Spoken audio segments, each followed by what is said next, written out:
Hey, what's up, lightboltjoe here. Today we are going to discuss season 1 of the 2015 ABC show, The Muppets. So this is only 17 episodes long. You have the pilot, which is technically episode 0, and then 16 episodes. It was not renewed for season 2, ran from 2015 to 2016. This is an adult Muppet show. So it's talking about sexuality, it's talking about gender fluidity, it's talking about social commentary, it's talking about drinking, it's talking about drugs, it's talking about life. And it's interesting because I remember when I first saw this I didn't like it because it's not the magic and wonder of the Muppets. Now, doing this Muppet marathon we've watched a lot of Muppets in a very short period of time. So things are coming together. This particular Muppet show is in the Kermit Swamp Years universe because there's Muppet multiverse, right? It's not the Muppet Baby verse, it's the Swamp Year verse because Kermit specifically references growing up in the swamps of Mississippi in this show. So certain things are said and done in this show that are more of adult humor. They're not kid shows. But then again, going back to the original pilot episode of the original Muppet Show from the 70s, it was called Sex and Violence. So I understand why people didn't like this, and I myself didn't like this when it first came out because I thought it was too adult. I thought it wasn't, the magic and wonder that the Muppets were. But watching this as a show as in itself, because it's not a variety show. The Muppet Show from the 70s, from what, 77 to 81, that's a variety show. Different skits and stuff like that. This is basically 30 Rock. That's what it felt like. It felt like 30 Rock. They're putting together a late night show. It's called Late Night with Miss Piggy.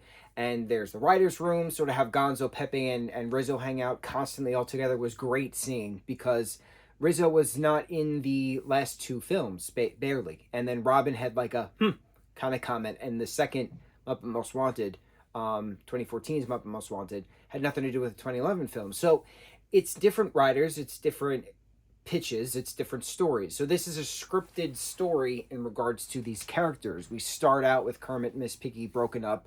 Kermit's now dating a new pig named Denise who works in accounting, marketing, something like that, at the studio that they're working on.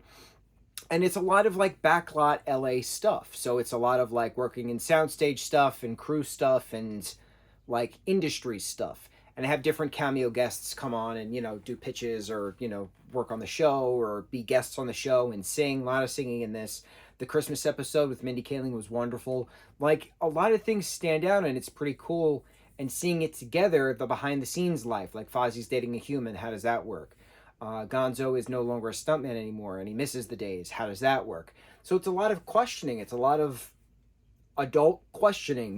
Did I make the mistakes? Should I have gone through that door when this door was open? Things, right?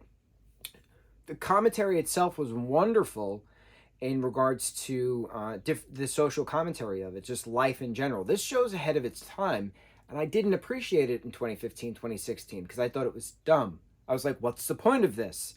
This is no Muppet Show. But then watching it now, with everything that's gone on in the world since 2015, it's weird to say that was 7 years ago, man. Like, that was a long time ago. No, eight years ago. It's 2023 now. 8 years ago. It's 2 years from now will be the 10th anniversary that this show came out. It's strange, but I find it interesting in itself that for something that I remember not liking, and then growing within the last 8 years, what I've learned since then, trials, errors, failures, successes, etc. Right? It's interesting watching this through the eyes of the Muppets when there's life questions and when there's adult humor kind of things. Kermit sitting at a bar literally with a glass of whiskey in his hand. Like, it wouldn't work previously, but now it works because you're like, well, why can't he do this? Why can't Kermit go to a bar and drink? He's a talented individual. He can have a drink if he wants. It's interesting. It's interesting when you watch something and your perspective change because you have a better understanding of it than you did then. And I think that's the importance of growth. Growth is when you learn things that you didn't understand before. That's how progress is. The meaning of progressive. It's to progress. It's the acceptance of change and learning to grow. I fully appreciate the show now for what it was intended for back then, And I feel like everybody needs to give this a second shot because this was a really great conversation piece type of project, which again you would not think would work within a Muppet show. This is a scripted personal life behind the scenes look at these Muppet characters in this particular setting, in this particular universe. And what happens when this character does that, or when that character does that? Can Scooter actually date Chelsea Handler? Things, right? It's very interesting.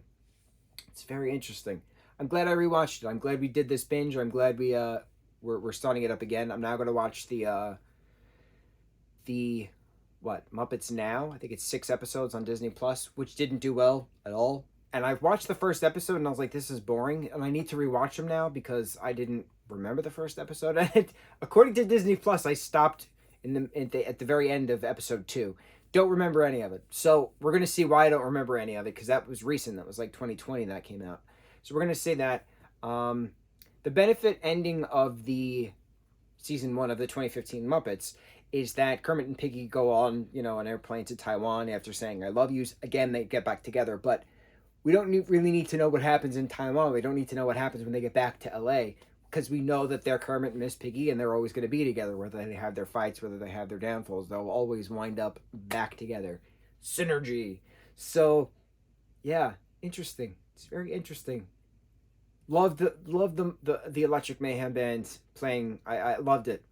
I'm so excited for their show to come out. That's another scripted show. I'm very excited to see how that works. That looks incredible. The trailer makes it look great. I'm nervous, but I'm very excited to see what happens then. On to Muppets Now. Mucho mahalo.